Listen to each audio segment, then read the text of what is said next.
아멘. 마태복음 26장 31절입니다. 마태복음 26장 31절에서 35절. 마태복음 26장 31절에서 35절 함께 봉독하겠습니다. 그때 예수께서 제자들에게 이르시되 오늘 밤에 너희가 다 나를 버리리라. 기록된 바 내가 목자를 치리니 양의 떼가 흩어지리라 하였느니라. 그러나 내가 살아난 후에 너희보다 먼저 갈릴리로 가리라. 베드로가 대답하여 이르되 모두 주를 버릴지라도 나는 결코 버리지 않겠나이다. 예수께서 이르시되 내가 진실로 내게 이르노니 오늘 밤 다 굴기 전에 내가 3번 나를 부인하리라. 베드로가 이르되 내가 주와 함께 죽을지언정 주를 부인하지 않겠나이다 하고 모든 제자도 그와 같이 말하니라. 아멘. 지난 8일 날 우리 중앙재난대책본부에서 교회 공식 예배 외에는 패달라고 하는 국민청원에 응답하는 모양인지 모르겠지만 교회의 공식 예배를 제외한 집회, 성경 공부, 수련회 이런 것들을 전부 금한다고 그렇게 했습니다. 따질 일도 많고 다툴 일도 많지만 지금 상황이 그럴 상황은 아니고, 그리고 우리의 예배를 지킬 수 있다는 면에서 오늘 8시 성경 공부는 원래 그 가스펠 스튜디오에서 하기로 했었는데 저도 그 생각을 했습니다만은 여러분에게 문자 보낼 때 깜빡 잊어버렸습니다. 그것을 가스펠 인터넷으로 듣고 그게 9시에 끝나는데 9시 기도회는 어떻게 옵니까? 제가 그 생각을 했었어요. 그런데 제가 글을 쓸 때는 그걸 깜빡 잊어버리는 바람에 답을 드리지 못해서 오늘 강의를 안 내보냈습니다. 우리 목회자들하고 의논해서 어느 요일날 몇 시에 하는지 좋은지는 생각해서 이제 그 프리칭 스쿨 청지기 학교 강의는 시간을 설정을 하겠습니다. 여러분들이 이런 일에 관해서, 그러니까 교회가 일주일마다 정기적으로 모이는 모임에 관해서는 특별히 관여할 생각이 없는 것 같습니다. 다만 이제 우리가 말하는 구역 예배라든지 성가대 모임이라든지 이런 것들은 이제 규칙인가 규례인가로 그런 걸로 제재를 하겠다고 했는데 지금 청와대 게시판이 좀 시끄럽습니다. 그리고 한국 교계도 이 일에 관해서 누가 그렇게 물었대요. 구역 예배를, 구역 모임을 카페 가서 드리면 괜찮습니까? 카페 가서 구역 모임하면 괜찮습니까? 그랬더니 대답을 안 하더라고요. 그러는데요. 이게 얼마나 웃기는 상황이고 가소로운 상황인지 참 이렇게 하면은 안 되는 거죠. 전체 코로나 발생 숫자들 가운데 교회에서 나간, 신천지 빼고요, 교회에서 발생한 퍼센트 1.67%입니다. 전체 발생률이 1.67%요. 그런데 1.67%밖에 안 되는 교회를 이렇게 지극정성으로 잡으려 하는 이유를 모르겠습니다. 정말 자꾸 화나게 이게 한강 건너와서 일산에 조용히 사는 사람 자꾸 화나게 하면 안 되는데, 문 대통령도 결코 유리할 게 없는데 저러니 왜 저러는가 모르겠습니다. 자꾸 가만히 있을 때 내버려 두지. 저도 많이 참고 있는데, 자기도 힘들겠지만 나도 많이 참고 있는데 어느 정도 하지. 통계와 수치상으로 100명 가운데 1명 반 정도가 교회에서 문제가 된 사람인데 그거를 지금 교회하고 구급공무원 시험에 관한 특별조치라고 그러죠. 이런 것들을 만들어내는 저희를 저는 정말 이해를 못하겠습니다. 그냥 웃고 마는 거죠. 그리고 일단은 그래도 우리가 지역사회 주민들에게 불안 끼치면 안 되니까, 그리고 또 그것을 시행하는 구청이 또 무슨 죄가 있겠습니까? 해서 우리 공식적인 예배, 우리 기도, 금요 기도의 수요, 주일, 새벽 기도, 이것은 여전히 제재 대상도 아니니까 흔들림 없이 그렇게 지켜가도록 하겠습니다. 여러분, 이제 박원순 시장 얘기를 들으셨죠? 저는 박원순 시장을 친하지는 않습니다만은 서너 번 만난 경험이 있습니다. 가까이에서 만난 경험이 있어요. 사람이 자기의 신념과 의지대로 살 수 없다는 것을 이 박 시장이 분명히 보여주는 메시지죠. 상당히 오래전에 박조준 목사님이 영락교회 부목사로 계시다가 담임이 되신 적이 있어요. 한경지 목사님 후임이 돼서. 그때 이분이요, 그 CCC를 중심으로 해서 그 영락교회가 바글바글 했습니다. 젊은이들로. 그런데 이분의 설교가요, 정부에 대해 약간 삐딱선을 타요. 그렇게 젊은 애들이 모였죠. CCC 아이들을 중심으로 상당히 그 건전하면 신앙적으로 뜨거운 아이들에게 정부에서 마음에 안 드는 메시지가 계속 나갔단 말입니다. 근데 이분이요, 김포공항에서 나이 드신 분 알 겁니다. 신발 밑창에 이 미화를 끼워 넣어서 가다가 그게 카메라에 걸렸어요. 여러분 생각해 보세요. 어떤 사람이 신발 밑창에다가 미화를 넣고 나가는 것을 누가 제보하지 않으면 언제 그때 경찰이 기다리고 있고 방송 카메라가 기다리고 있겠습니까? 그 적발되는 순간에 방송국에 연결하면 그 달려오는 시간이 있는데 아예 중계를 할 준비를 하고 있었다는 거죠. 그래서 그분이 거기서 영락교회 담임을 사임했습니다. 그런데 하나님은 어떻게 일하셨는가 하면요, 그 영락교회를 사임하고 강남에 거기 그 봉은사 그쪽에 갈보리 교회를 개척을 했어요. 근데 그때 나온 말이 뭐냐면 빗자루도 빗자루 나름이다, 그런 말이 있었습니다. 그때는 개척교회가 막 우죽순처럼 일어날 때였습니다. 제가 막 제대해 와서 일어난 일이니까 1983년도 이때 일입니다. 그 갈보리 교회를 갖다가 세우니까 그 건물주가 누군 줄 아세요? 그 스님이십니다. 스님 보고 아니 왜 저기 목사님한테 건물을 빌려주면 그것도 교회 한다는데 그랬더니 교회를 하든 절을 하든 나한테 돈만 주면 되지 뭐. 그래가지고 그걸 빌리고요, 은행에서 박조준의 이름만으로 돈을 다 빌려줬습니다. 담보 없이. 그리고 영락교회에서 밀어주고. 그래서 그게 청담동 일대에서 교회가 되는데요, 그 주변의 개척교회들이 와르르 무너져 버렸습니다. 완전히 그 빗자루 소리가 나온 거예요. 그리고 그때 곽선희 목사님이 막 깃발을 날리면서 소망교회까지 흔들흔들했습니다. 그리고 그 강남에 영락교회 못지않는 교회가 하나 세워지더라고요.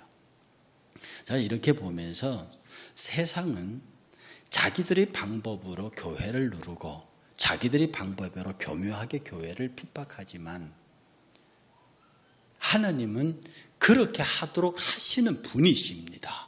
세상은 그걸 몰라요. 하나님은 가룟 유다로 하여금 예수를 팔게 만드시는 분입니다. 빌라도로 하여금 십자가에 못 박는 판결을 하게 하시는 분이시라고요. 세상은 교회를 이렇게 하면 자기들의 목적을 관찰할 것처럼 보이지만 하나님은 그들로 하여금 그 짓을 하게 하시는 하나님입니다. 블레셋을 들어서 이스라엘을 치게 하시는 하나님이거든요. 아수를 들어서 이스라엘을 치게 하시는 하나님입니다. 그 치게 하시는 목적이 끝났을 때 블레셋과 아수르의 멸망은 비참했습니다. 하나님은 당신의 자녀를 친 족속을 그냥 두지를 않으시거든요. 이 땅의 교회가 무슨 말로 표현되어집니까? 그리스도의 거룩한 신부라고 표현되어 있습니다. 당신의 신부를 손댄다고요. 항차 어떤 사람이 여러분의 아내를 힘들게 하거나 뭐라 핍박을 하거나 뭐 희롱을 하거나 하면 가만히 있을 남자는 어디 있습니까? 바보가 아닌다면 가만히 있지 않는다고요. 하나님이 예수 그리스도가 당신의 생명으로 사신 당신의 신부입니다. 그 신부를 세상이 손댄다고요? 그게 가능할 것 같습니까? 우리가 당장 당하기에는 아파요. 당장 당하기는 고통스러워요. 당장 당하기는 참으로 굴욕적입니다. 그러나 내가 느끼는 그 모든 일체의 감정들은 주님이 모르신다고, 주님이 안 느끼신다. 아니, 주님은 더 아프시죠. 여러분의 사랑하는 사람들이 고통당하는 것을 보면 여러분이 더 아픕니다. 그게 정상적이거든요. 오늘 예수님께서요, 12제자를 얼마나 사랑하셨습니까? 근데 당신은 곧 십자가 못 박혀 죽어야 한다는 걸 아십니다.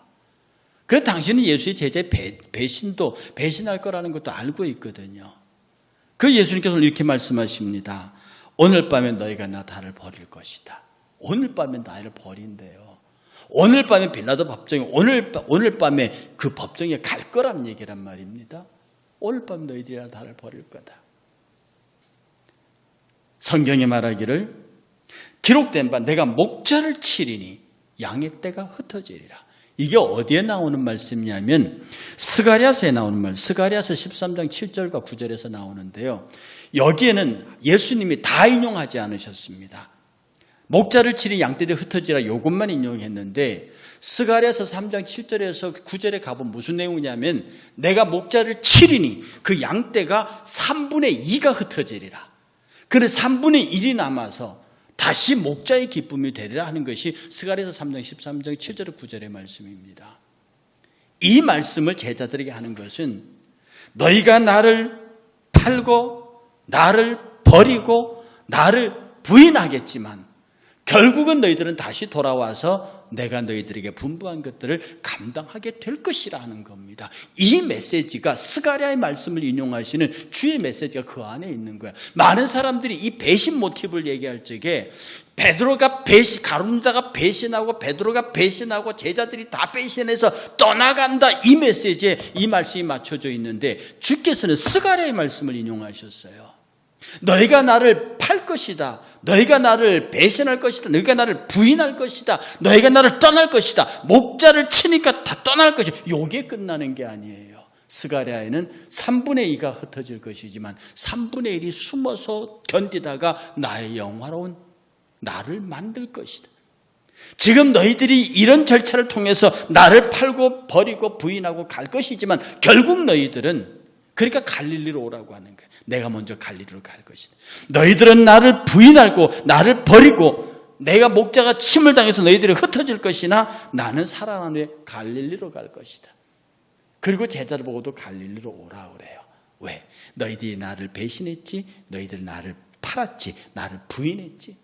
그러나 나는 너희들을 다시 갈릴리로 불러서 너희들로 하여금 다시 이 소명의 일을 하게 하리라는 겁니다. 그럼 여러분, 하나님이 치심에도, 내 원수를 치심에도 이유가 있는 것이고요, 나를 치심에도 이유가 있는 거예요. 우리가 하나님에 대한 절대적인 신앙을 갖고 있는 한 누구를 치시든지, 내 사랑하는 사람을 쳐서 내가 아프든지, 나를 쳐서 내가 아프든지, 내 주변의 환경이 정말 가소로울 정도의 그런 일들이 일어났을지라도 거기에 하나님의 계획과 인도하심이 있다고 믿는 자에게는 아픔과 고통의 문제가 아니라 기이함의 문제가 아니라 도대체 이 일을 어떻게 끌고 가실 것인가는 영적인 궁금증을 가지고 끝없이 예수 그리스도의 발걸음을 추적해 쫓아가는 것이 성도의 바른 모양이라고 하는 겁니다. 여러분, 그런데 베드로 보십시오. 베드로의 말이 걸작입니다. 뭐라고 얘기를 하느냐 하면 베드로가 대답하려되 모두 주를 버릴지라도 나는 결코 버리지 않겠나이다. 모두 주를 버릴지라도 나는 결코 주를 버리지 않겠나이다. 여기에는 두 가지 숨은 베드로의 의도가 있습니다. 이 말입니다. 예수님, 나 베드로예요. 나 야고보, 요한, 도마, 마태가 아니고요. 나 베드로예요.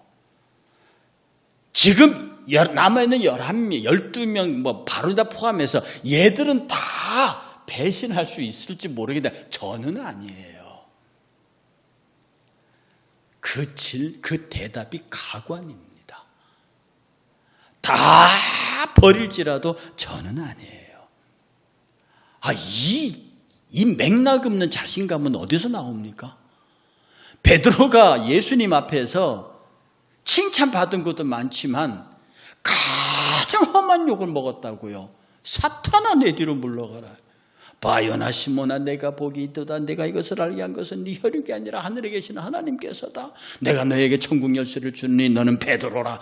이런 얘기까지 들었다. 그 다음에 바로 사탄아 내 뒤로 물러가라 소리를 들었단 말입니다. 베드로는 성격이 급해요. 베드로는 영주의적인 성격이 있습니다. 베드로는 거칠어요. 막힘이 없습니다. 자기 성격대로 말합니다. 그야말로 칼을 빼서 대제사장 말고의 종의 귀를 쳐버립니다. 그러니 그가 얼마나 당당했겠습니까? 나예요 예수님. 이 신학교에서 본 말입니다. 지금은 학생들이 많지 않으니까 그런 게 아니에요. 저희들이 학교 다닐 때는 입학한 인원만 50명이었습니다. 거기에는 갖가지 간증을 받은 사람이 많습니다. 정말로 거기까지 오기까지가 스토리들이 굉장히 많다고요. 그들의 한결같은 얘기는 뭡니까? 기존의 목회자도 왜 저 따위로밖에 못하느냐는 거예요. 우리가 졸업해서 나가면 나는 빌리그램이 될 거고, 나는 정말로 그들의 기세와요. 그들이 정말 4년 동안 기도하고 신학대학교 옛날 지금 음악관 뒤쪽에 넘어가면 저희들이 기도하던 토굴이 있습니다. 그게 지금 없어져 버렸거든요. 그게 없어진 게 그때 저희들과 저희 선배들이 거의 그 굴에서 수많은 시간을 기도하면서 우리가 나가서 빌리그램이 되겠다. 나한테 가장 많은 빌리그램이 되겠다고 하면서 한국교회 목회자들을 비난했던 사람이 지금 어디가 있는지 모르겠습니다. 어디서 목사를 하긴 하는데 흔적이 없어요. 이 근거 없는 자신감,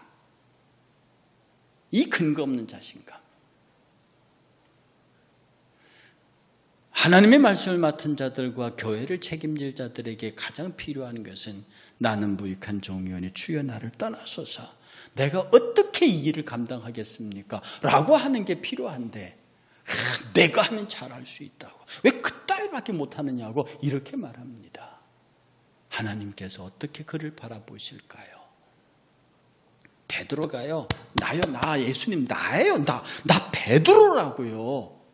내가 도마가 아니거든요. 내가 의심하는 도마가 아니고 내가 가룟 유다가 아니에요. 나 베드로예요. 다 버릴지라도 나는 주를 버리지 않겠습니다. 혹시 여러분에게는 이런 자신감이 없습니까? 이런 까닭없고 맥락 없는 자신감 없습니까? 정말로 스스로 생각할 때요. 내가 어쩌다가 집사가 되었고, 내가 어쩌다가 권사가 되었고, 내가 어쩌다가 장로가 되었고, 내가 어쩌다가 목사가 되었냐. 하나님, 정말로 이게 내가 감당이 안 되는 겁니다. 주께서 나를 도우시지 아니하시면 나는 단 하나도 할 수 없습니다. 라고 이미 하나님 앞에 무릎이 꺾여 있는 자가 되어야지. 나는 은혜롭고, 나는 자신 있고, 나는 잘할 수 있고, 나는 영성으로 충만하고, 전능자가 비웃으십니다. 가장 유능한 사람은, 가장 유능한 성도는 나는 무익하나 유익한 주께서 나를 지배하고 주장하셔서 나의 무익함을 통해서 주의 유익함을 드러내시옵소서. 나의 무능함을 통해서 주의 유능함을 드러내시옵소서. 나의 가난함을 통해서 주의 부요함을 드러내시옵소서. 나의 무식무지함을 통해서 주의 지혜와 지식을 드러내시옵소서. 나는 당신의 영광을 드러내는 통로가 될 것입니다. 이렇게 말하는 사람 하나님이 얼마나 이쁘겠느냐고요. 다 베드로입니다. 이렇게 말할 때 예수님이 뭐라고 말하냐면 네가 오늘 닭 울기 전에 나를 3번 부인한다. 이렇게 말합니다. 어떤 복음서에는요, 닭이 2번째 울기 전에 이렇게 말하니까 이스라엘 닭이 3번 울어 12시 반에 울고 1시 반에 울고 3시, 2시 반에 12시부터 3시 사이에 닭이 3번 운대요. 하여튼 닭이 1번 울고 2번 울고 3번 우는데 2번째 닭이 울기 전에 네가 나를 부인한다 이렇게 얘기하셨대요. 그건 중요하지는 않습니다. 그런데 네가 3번 나를 부인한다. 이면 3번은 완전 숫자입니다. 실제로 가보면요, 맨 처음에 부인했다가 그 다음에 맹세하고 부인했다가 나중에 저주하고 맹세하고 부인해버립니다. 잔인할 정도로 예수를 부인한다고요.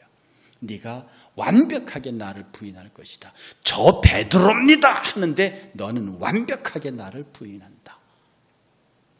예수님께서 베드로의 자기의의 주장을 꺾었어요. 그런데 베드로 대답 또 보실래요? 뭐라고 한 줄 압니까?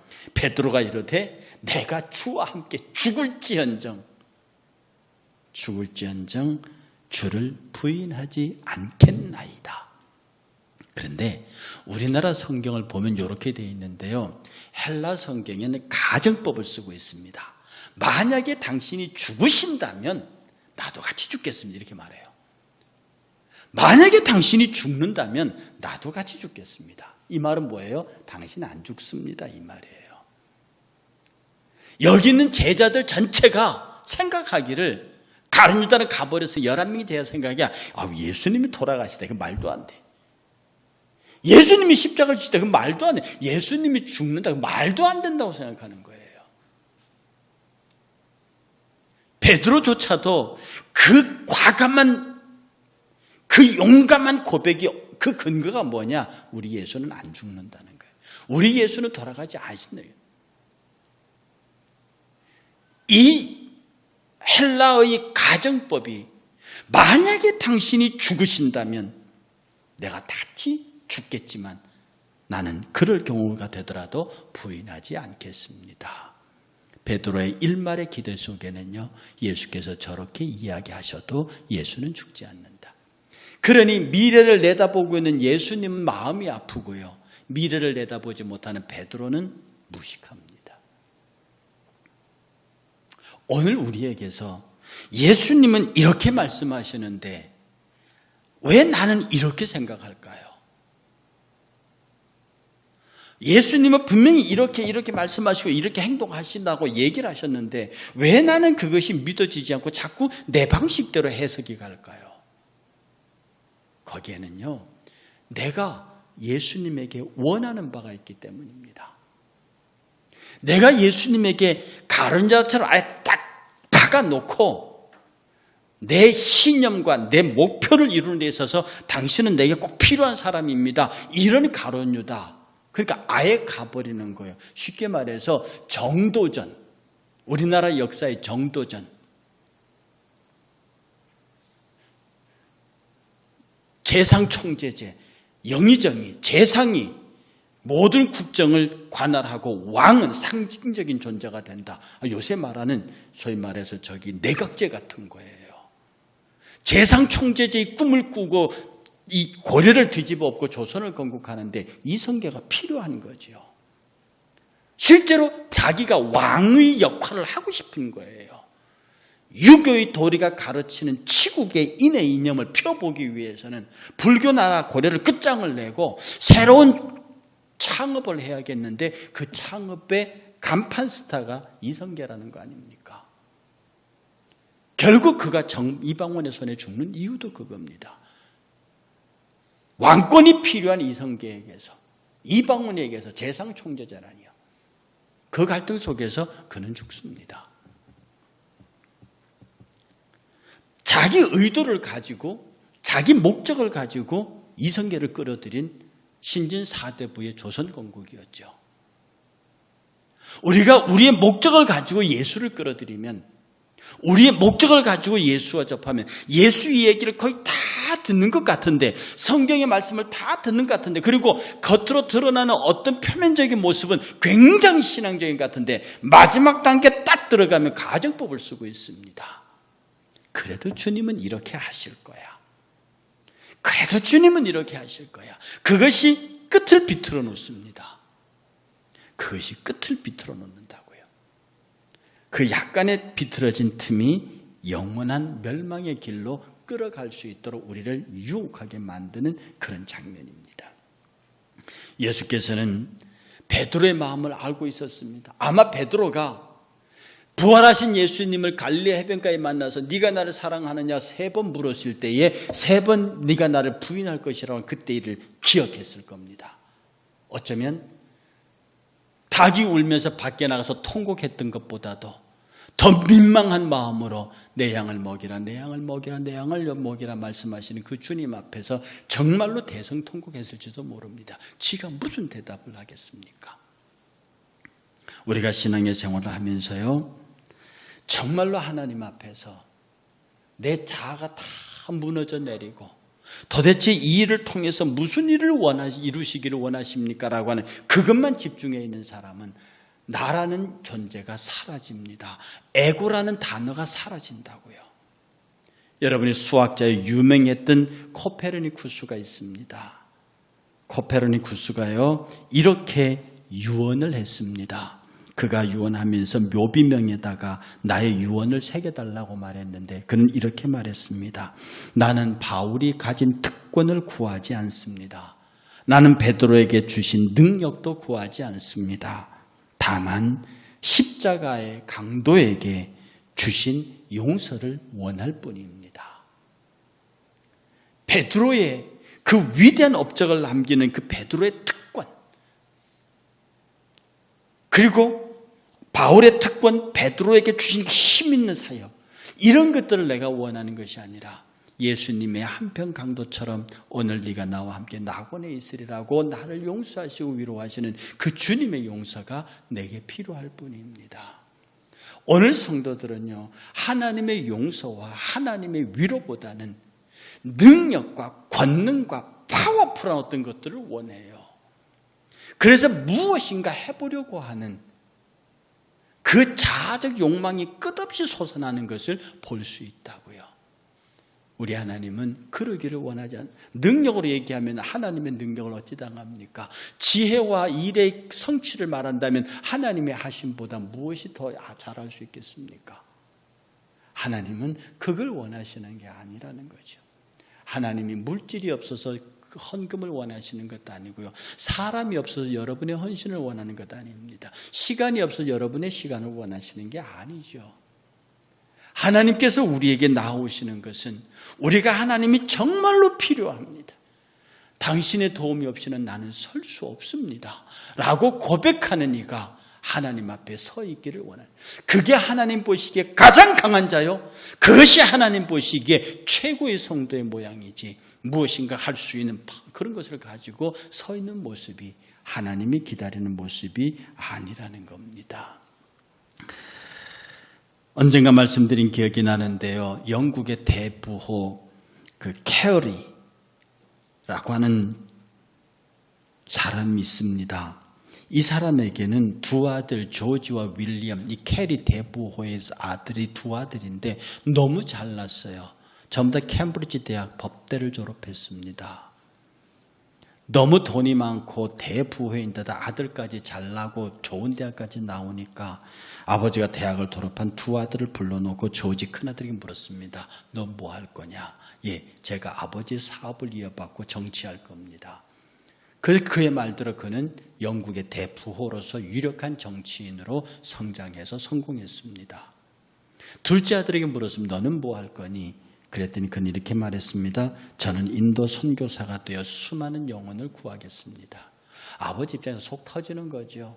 이렇게 훌륭한 집안에 많은 재산에 이렇게 좋은 학벌 가지고 기껏 한다는 인도 선교사를 간다고요. 아버지가 팍 나무랬습니다. 역사는 지나갔고요. 영국 대백과 사전에 그들의 이름이 기록됩니다.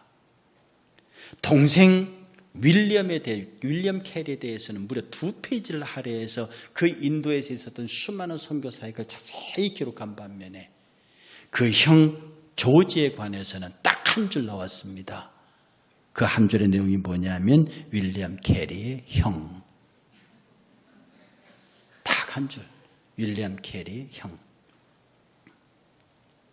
하나님께서는요, 막강한 권세를 가지고 대단한 돈을 가지고 그 큰 대형 제국을 이끌어가는 정치적 주력에 있는 그런 사람들보다도 얼마든지 성공할 수 있는 가능성을 가지고도 인도로 들어가서 그 인도의 영혼들을 위해서 헌신한 사람을 많은 사람들이 영원히 기록하도록.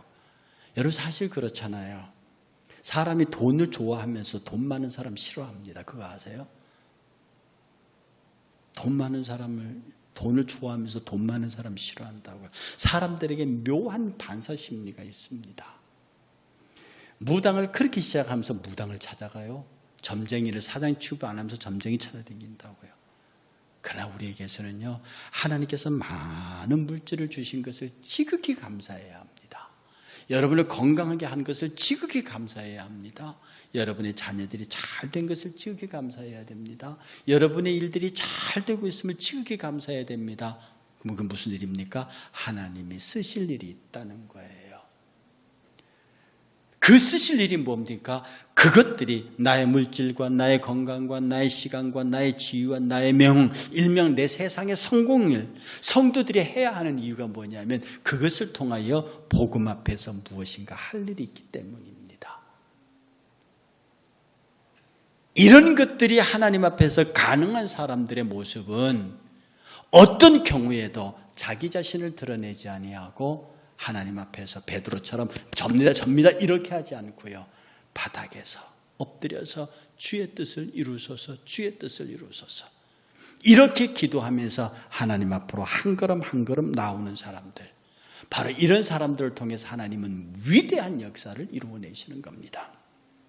아까 우리가 찬송할 때 주만 바라볼지라는 찬송을 했어요. 저는 이 찬송을 오늘 말씀과 더불어 준비하면서요.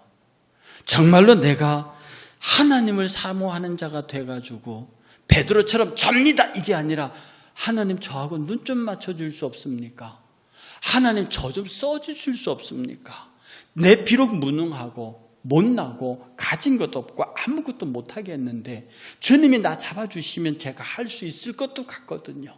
주님께서 나를 써주시기만 하면 내가 되든 안 되든 몸이 가루가 되게 해볼 수 있겠거든요. 나는 가능한 존재가 아니나 주님은 능히 하시오니 주님 내가 온전히 주님만 바라볼 수 있게 해 주십시오. 여러분의 모든 삶의 구조에서 그렇게 해야 합니다. 그런 사람에게는 이유가 없습니다. 그런 사람에게는 변명이 없습니다. 그런 사람에게는 조건이 없습니다. 모든 게 가합니다. 아니오가 없습니다. 여러분의 마음속에 대화 속에요 아니오라는 말이 많이 되는 분들, 아니오라는 말, 무엇을 부탁해도 이것저것 때문에 안 되겠는데요. 무엇을 하자 해도 이것저것 때문에 안 되겠는데요. 화도 내지 않습니다. 그런데 그 이유들이 다 정당합니다. 제가 언젠가 말씀드렸듯이 왕의 초청을 거부한 모든 사람들의 이유가 너무나 정당했습니다. 장가 갔으니까 안 됩니다. 밭을 샀으니까 안 됩니다. 소를 샀으니까 안 됩니다. 안 되는 거죠. 못 오는 거죠. 그런데 왜 왕은 군대를 내보내서 그들을 진멸해 버립니까?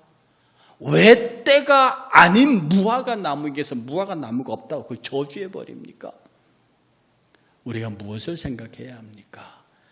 오직 주만 바라보는 신앙이 필요합니다. 이렇게 어려운 시기예요. 코로나 바이러스가 이것 때문에 정치권이, 정치 권력이 교회를 향해서, 그리고 이상한 일들 때문에 정치 지도자가 자살을 하는 이 어수선한 환경 속에서요, 우리가 무엇을 바라보나요? 저요, 베드로예요. 이런 생각에서 저는 할 수 있을 것 같고요. 잘할 수 있을 것 같고요. 그런 거 안에 다 내려놓고 나는 무익한 종이오니 나를 떠나소서. 그래도 당신이 내 위에 한번 손을 얹으시면, 내 눈을 바라보시고 나를 지목해 보시면 그래도 할 수 있을 것 같습니다. 주여 나를 도우소서. 오늘 이 밤에 여러분들 다 내려놓으시고요. 하나님, 내가 주를 바라볼 테니 지금 이 순간 나의 눈을 바라보시고 베드로를 위로하셨던 그 주님의 위로의 손길을 제게 베푸시옵소서. 함께 찬양합니다.